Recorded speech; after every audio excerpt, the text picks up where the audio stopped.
Hey guys, and welcome back to the Data Analyst Portfolio Project Series. In this episode, we're going to focus on presenting marketing analytics insights using PowerPoint. This is where your data storytelling and presentation skills comes into play. We'll start by exporting key visualizations and insights from our Power BI dashboard, and then we're going to go through the process of creating an effective and engaging PowerPoint presentation. You'll learn how to structure your slides, highlight important findings, and use design elements to make your presentation visually appealing. If you haven't watched the previous episodes of this series, then check the description. You'll find links and all the information that you need right there. Let's start to create our presentation. Before we start to look at the presentation that I made, let's just backtrack a little bit into the series and some of the previous episodes and what we had of information then. Now, as you might remember, we had this business case, and in that there were some key points that we wanted to look into. There was some background information. And then we have some communication pieces and the KPIs, and then some goals, goals and insight, goals, insight, goals, insight. And in the previous episodes, we could have referred to this document more often. Sometimes that's something you want to do. It depends a little bit how comfortable you are or how you like to work. I usually refer to it quite a bit. So that's something which is important to look back, and especially now that you want to present some of the stuff that we have been working on, it's important to make sure you look back and you kind of refresh a little bit what is it that we wanted to focus on. So what I've done is I've created a new PowerPoint, a new presentation, and I fetched some of the points into this one, and then I've tried to kind of refer to those or answer those, and we'll just go through that now. Now, of course, in this presentation, you can also refer to graphs that you have here, which is just from the dashboard that we made in the previous episode, which is something that I will do. And then it's just a mixture of combining the both, really.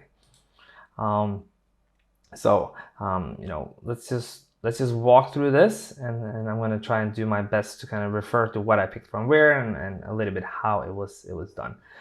So no, just generic first page, and then, so I like to, when I present some sort of insights or anything from Power BI, it is nice to have some screenshots. You can see I've added some basic arrows, boxes, circles to point out things, and then I try to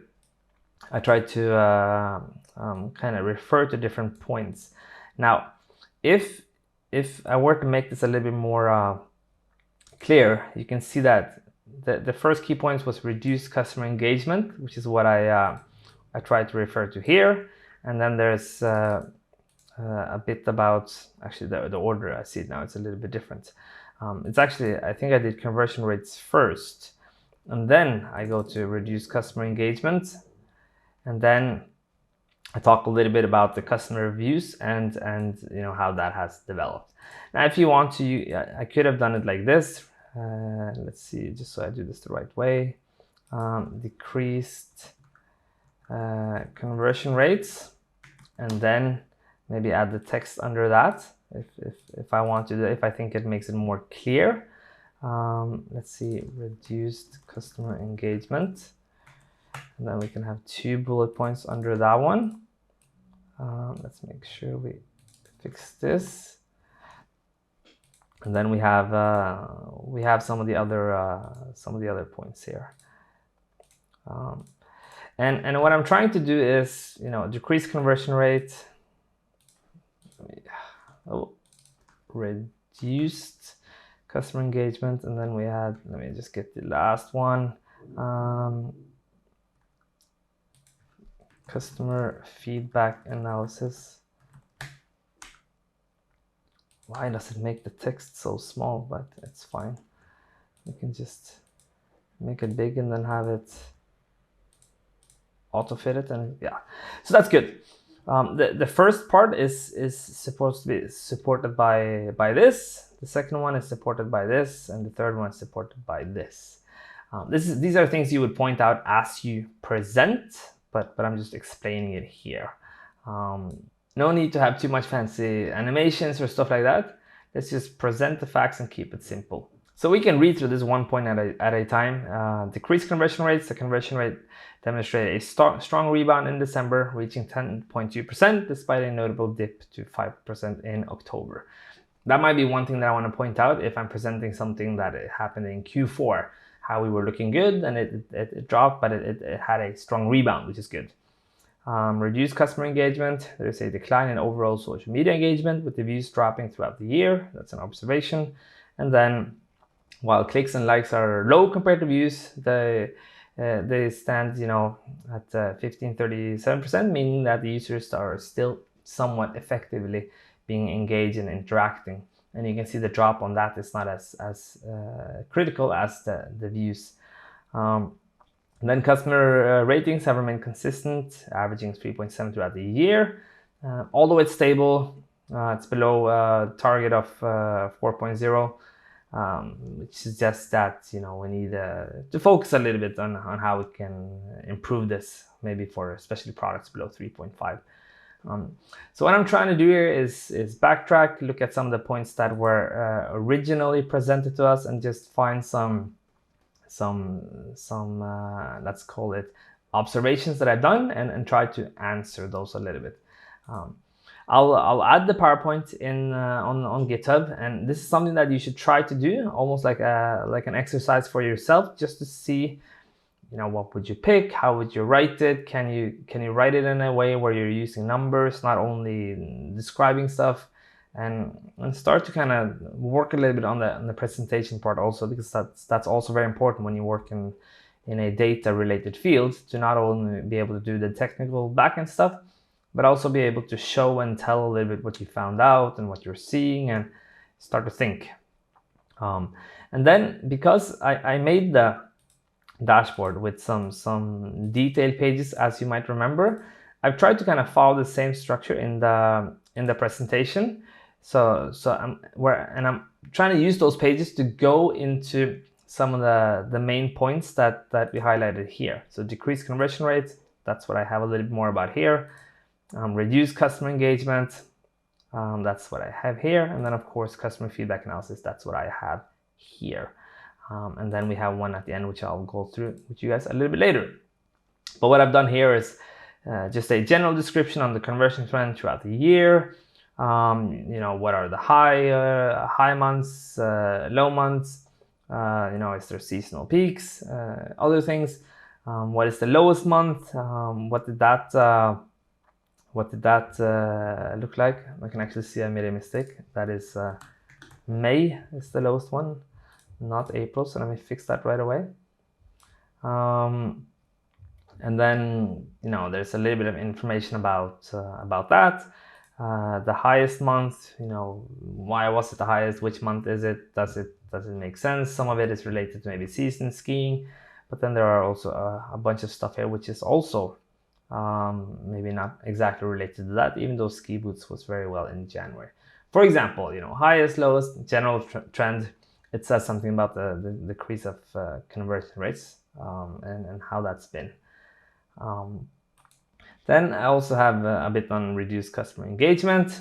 I take the same picture that I had from the first page, and then I add some more, and then I try to talk a little bit about some of the observations there. When did it peak? It peaked in February and July, but declined from August, reducing engagement in the later half of the year. So it's started well, but it's gone down a little bit in the end of the year. Clicks and likes remain consistent compared to views. So maybe a stronger call to action or more engaging content versus the beginning of the year. We need to improve on those points. And then I drove a little bit into what is behind this. I was like, okay, I'll look at the content type and look at what type of content type brings the most views, especially in the beginning of the year. And what does the other ones look like? So maybe it's on the blog that it has reduced quite a bit, and that's why the views have gone down. Again, I'm trying to go in a little bit, but not too much.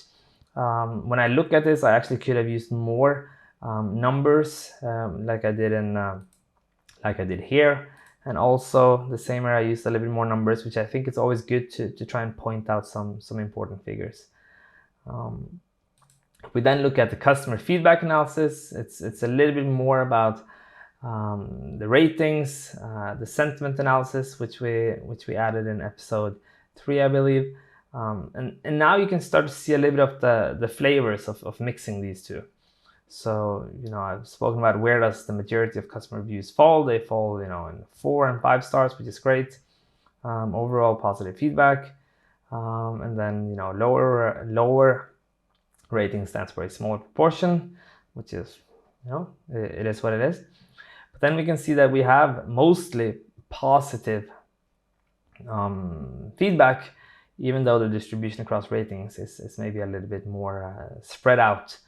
And then, of course, I've tried to point out opportunity for improvement. There are some mixed positives, mixed negatives. Maybe those are the ones that we can do something about. So again, a high level, a little bit of mixture, not too much. Some numbers, light and easy.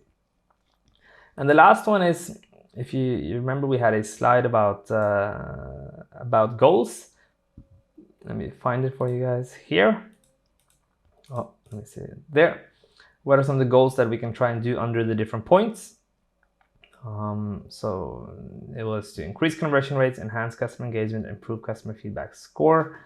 So here I've tried to kind of look at what are some of the goals. I just copy paste that in here, and then we have some actions which could answer or do something about those. So as I said, increase conversion rates, identify factors impacting the conversion rate, and provide recommendations to improve it. So it could be target high-performing product categories, focusing marketing efforts on products with demonstrated high conversion rate, such as kayaks, ski boots, and baseball gloves. Maybe look at implementing seasonal promotions or personalized campaigns in specific months. It could be even more advanced ways of going after this. Enhance customer engagement, determine which types of content drive the highest engagement. So here, to turn around the declining views, maybe experiment with more engaging formats. Maybe we can have some interactive videos or user-generated format on the blog. It can be other types of things which we do. And especially now that we know that the blog in September to December has been lower, maybe that's the content we need to look at first, how we can kind of turn that part around. And then the last one is improve customer feedback scores. Understand that there's a common themes in the customer reviews and provide actionable insights. So here it can be to, you implement some sort of feedback loop for where we see there are mixed reviews, and then see if we can find a common issue, and then can we develop a plan or something to follow up with these to see if they can re-rate and see if we can get these mixed ones over to purely positive in terms of their sentiment, and make sure that is also reflected in the rating. So we get wherever those buckets are in here, we get that fully over on the positive ratings.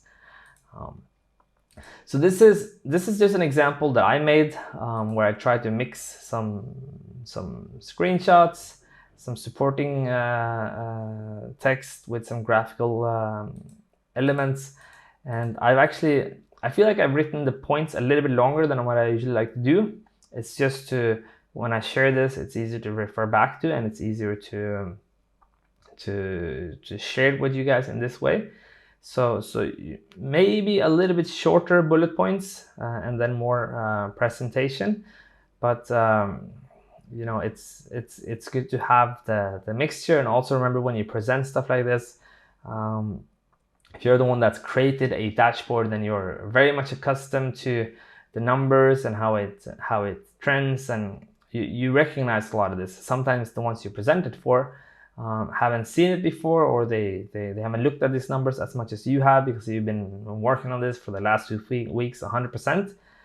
Try to keep that in mind also when you create a presentation, to keep the language light and not too technical. We don't want referring to joins or measure definitions or stuff like that. That needs to be hidden away and kind of repackaged as a PowerPoint, which you can share with the business, so that the stakeholders understand a little bit more about the data that you have been able to find in the dashboards and when backtracking at the original business case. That's it for our episode on presenting marketing analytics insights using PowerPoint. Now you know how to export your visualizations, create a structured presentation, design engaging slides, and tell a compelling data story. In the next video, we're going to focus more on how to showcase and talk about your marketing analytics portfolio for job interviews or other situations where you might want to show it. Make sure to like, subscribe, and hit the notification bell so you can stay up to date on the series. If you have any thoughts or questions, then leave those in the comment below. I'd love to hear from you guys there. Thank you guys for watching, and I'll see you guys in the next episode.